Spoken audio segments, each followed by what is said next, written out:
enfin hypé par cet univers. Oh. Franchement, je l'ai pas vu venir. Je l'ai pas vu venir. Mais cette mini-série là... Ouais, je suis content. Bon, on développe. Générique, générique. Soit on meurt en héros, soit on vit assez longtemps pour se voir endosser la peau du méchant. Pour ce genre de choses, il existe des hommes comme moi. Il t'arrive de saigner. Vous pouvez respirer, vous pouvez cligner des yeux, vous pouvez pleurer. Ah, m'a ramené le conduit celle-là. Maintenant que j'ai votre attention. Salut à tous, des Garmates sur ma chaîne, c'est Fab, et aujourd'hui on va parler de l'univers The Witcher avec la mini-série, donc l'héritage du sang, donc qui est disponible sur Netflix depuis fin décembre, depuis exactement le 25 décembre. C'était un peu le cadeau de Noël de Netflix, donc oui j'en parle en ce début janvier parce que bah, moi aussi j'ai fait la petite pause de Noël, hein, voilà, j'ai bien profité voilà, de la famille, notamment de mon garçon, donc là c'était ma petite pause, mais voilà c'est parti, on reprend les bonnes habitudes, hein, avis, film, série, animation. Et donc là, on va parler de l'univers de The Witcher, l'héritage du sang. La vidéo sera faite en plusieurs parties, hein, donc déjà, quelles étaient mes attentes par rapport à cette mini-série, la synopsis, de quoi ça parle, ce que j'ai aimé et moins aimé, sans spoiler. Et il y aura une toute petite partie spoiler, hein, je parlerai un petit peu en spoilant de 2-3 scènes que j'ai bien aimées quand même, je voulais un peu donner l'avis, et une conclusion, forcément. Ouais, voilà, ça y est, j'ai expliqué. Allons-y, mes attentes, bah... Comme je vous disais, là, je l'ai dit dans l'intro, bah, The Witcher, franchement, c'est... Il y avait tout pour m'attirer dans cette série. Quand on voit l'histoire d'un sorceleur, donc qui maîtrise à la fois des pouvoirs, doué à l'épée, qui va combattre des monstres, tout type de monstres, voilà, joué par Henry Cavill, aussi avec, il y aura un univers avec des sorcières, donc dans un univers médiéval fantastique. Il y avait tout pour me plaire, mais je sais pas, la saison 1, la saison 2, bah, franchement, il y aurait pas Henry Cavill, mais... j'en voulais beaucoup plus, quoi. J'ai jamais vraiment... Je les ai bien regardés. Même la saison 1, je m'étais 2 fois. Je l'avais fait 2 fois pour être... Mais il n'y a rien. Là, vous me demandez une scène mythique. Si, peut-être la chanson de Jasquier, quoi, à la rigueur. Mais... Après, on savait que Netflix voulait étendre cet univers parce qu'il y a eu l'animation. Donc pareil, j'aime bien l'animation, je le regarde, j'ai complètement décroché, hein, donc c'était intéressant, hein, avant la saison 2, donc on voit notamment un personnage, hein, un des mentors de Gérald, ou Geralt, ça dépend comment certains le prononcent, mais j'ai complètement décroché aussi, j'ai décroché à l'animation, je sais pas, cet univers, a tout pour m'hyper, mais non. Et là, ils annoncent une mini-série, et quand je vois la bande-annonce, bah ça m'attirait pas plus que ça, je l'ai regardé vraiment parce qu'il y avait... marqué The Witcher, et en plus au début ça partait sur 6 épisodes, on part sur 4, ça sentait en gros, j'avais peur que ce soit, oh là là, peut-être que les studios Netflix ou compagnie, ils ont vu, oh, c'est tellement pourri, bon allez on va réduire à 4 et bon allez on vous le met comme ça. J'avais un peu cette impression, on me dit 6, quand j'en vois 4, je fais oh là là. En plus, tu sais, un 25 décembre, il y avait dire qui sera sur les plateformes de Netflix un 25 décembre. Donc moi aussi je m'étais fait dans ma tête, ils l'ont placé là parce que c'est pourri en fait, enfin voilà, donc j'y entendais rien, si quand même, qu'est-ce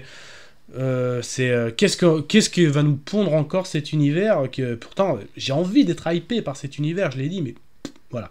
Autant je continue parce que là au niveau de mes attentes, c'était pour faire un point aussi sur mon ressenti, l'univers de The Witcher. Justement, de quoi ça parle? Et ben en fait ça se passe plus de 1000 ans avant la saison 1 et 2, là où on a suivi M. Gérald de Rive, et en fait, tout simplement, donc il y a un lien quand même, il y a un lien avec la série, hein. Donc la série commence avec une scène, avec un personnage très connu de la série, et justement, à ce personnage, on va lui raconter un petit peu les origines, donc ce qui s'est passé il y a plus de 1000 ans, donc les origines justement un peu des sorceleurs, qu'est-ce qui s'est passé, mais aussi la fameuse période de la conjonction des sphères. Et oui, parce qu'en fait cet univers est né de la conjonction des sphères. Qu'est-ce que c'est en fait?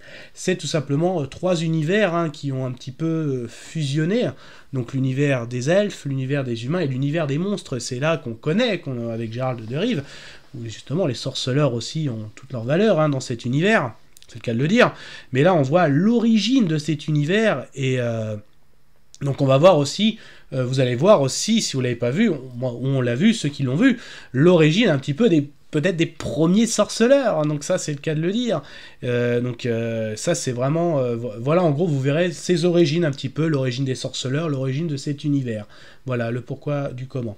Donc quand même je développe un petit peu plus, donc en fait on va suivre, avant en fait au commencement j'ai envie de dire, donc on était vraiment sur la terre des elfes, donc il n'y avait que des elfes, hein, que des personnes aux oreilles pointues, voilà, donc il y avait aussi plusieurs clans.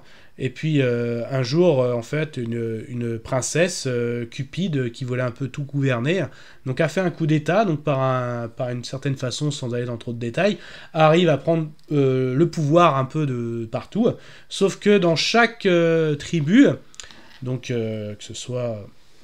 donc tribu du chien, etc., du fantôme, et il y a un petit peu comme un survivant, ces 3 personnes se croisent leur chemin, et justement pour, en gros leur destinée, ça va être de défaire justement cette princesse un peu cupide, en plus qui est avec un sorcier un peu cupide aussi de pouvoir, donc là on va apprendre avec cette aventure l'origine un petit peu des sorceleurs, mais aussi de la conjonction des sphères. On va être témoin dans cette série de 4 épisodes de la conjonction des sphères. Voilà.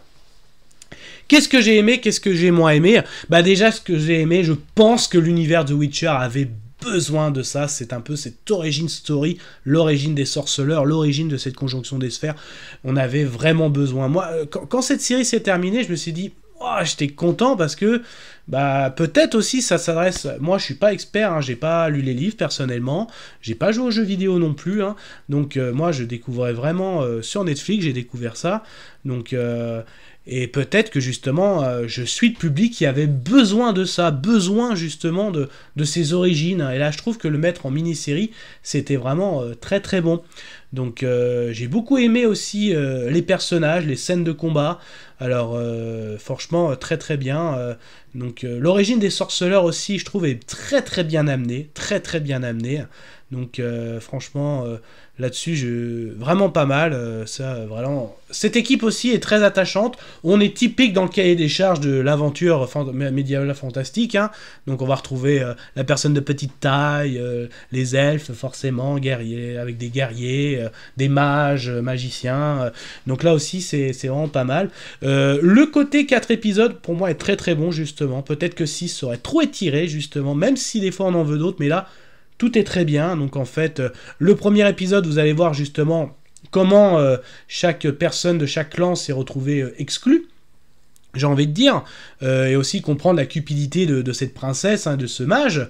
Donc, et ensuite, petit à petit, les épisodes qui suivent, bah, ils vont se réunir, ils vont avoir leurs aventures, et jusqu'à l'épisode final, où vous allez voir un petit peu justement l'origine de... Vous verrez le premier sorceleur, en gros, hein, et vous verrez aussi cette conjonction des sphères. Là, ça explique vraiment bien, et ça fait un lien justement avec la série, hein. Donc il y a le lien au début, parce que c'est quelqu'un qui raconte un personnage très connu de la série, mais aussi après, quand c'est terminé, il y a encore un lien, ce n'est pas terminé, c'est pas juste raconter une histoire, non, c'est vraiment, ils ont gardé ça, j'ai trouvé ça aussi plutôt cool, justement, ça j'en parlerai en détail dans la partie spoiler.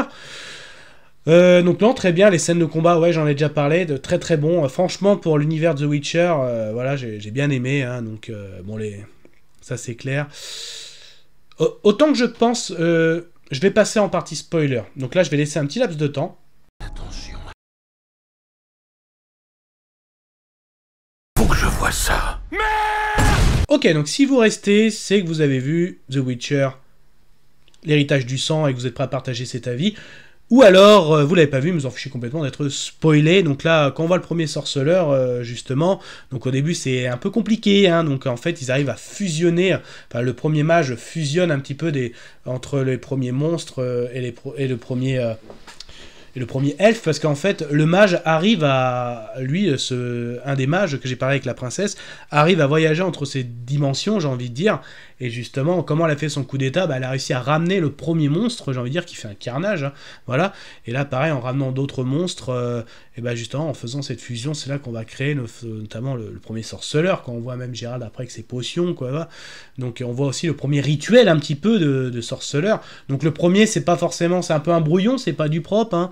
Donc ça devient vraiment un monstre, il a du mal à se contrôler, justement. Donc j'ai bien aimé le côté comment il se contrôle, hein, un peu avec la chanson de l'Alouette, j'ai envie de dire. Donc ça m'a fait rappeler un peu Avenger l'ère d'Ultron, mon grand, le soleil va bientôt se coucher. Donc non, les scènes de combat, celle de combat, il y en a une qui m'a rappelé là, je crois que c'est une petite chapelle, ça m'a rappelé un petit peu aussi des scènes de 300 que j'avais bien aimé. Donc là même l'infériorité numérique là, avec quand ils ont fait des boucliers, donc là c'est ça aussi, c'était vraiment pas mal. La scène post-générique, donc justement, un autre mage dans la série avait dit oui, ce système ne permet pas d'aller dans une autre dimension, il permet aussi de traverser le temps. Et là justement, ce petit mage qui a indiqué ça, qui a trouvé ça dans les grimoires, j'ai envie de dire, et ben on le voit en scène post-générique, il arrive dans le moment où nous on a laissé un petit peu Gérald de Rive, hein, ça j'ai envie de dire. Donc il y a quand même un lien, j'ai trouvé ça pas mal. Et celui avec qui on raconte l'histoire, bah, c'est tout simplement Jasquier, donc ça aussi j'ai trouvé pas mal. Donc ça fait le lien, ça fait vraiment l'univers partagé, hein, c'est le cas de le dire. Donc Jasquier qui sourit un peu, à savoir que le premier sorceleur a été un elfe, hein, donc ça aussi il dit, ah, tiens, bah, ça va faire sourire Gérald, ça. Donc non, franchement j'ai enfin... Bah, ça m'a hypé pour la saison 3. J'ai hâte de voir la saison 3. Je l'avais dit, j'étais un peu déçu moi, de l'univers The Witcher sur Netflix, alors qu'il y a tout sur le papier pour plaire, et pourtant, bah non. Donc là ça m'a relancé ma hype. Hein. Voilà pour ma conclusion. Ma hype est relancée, j'en suis très content. Donc hâte de voir la saison 3. Comment vous l'avez trouvé cette série? N'hésitez pas à le dire en commentaire. Est-ce que vous êtes hypé par cette saison 3? Et en plus, on sait le contexte, hein, c'est la dernière avec Henry Cavill. Donc, comment vous trouvez l'univers de Witcher, hein, pour vous, quelle est votre température au niveau de The Witcher, pour la suite notamment? Vous likez la vidéo si vous avez aimé, vous la délikez si vous n'avez pas aimé. Mais comme d'habitude aussi, vous faites votre propre avis. N'hésitez pas à vous promener sur la chaîne. Kenavo!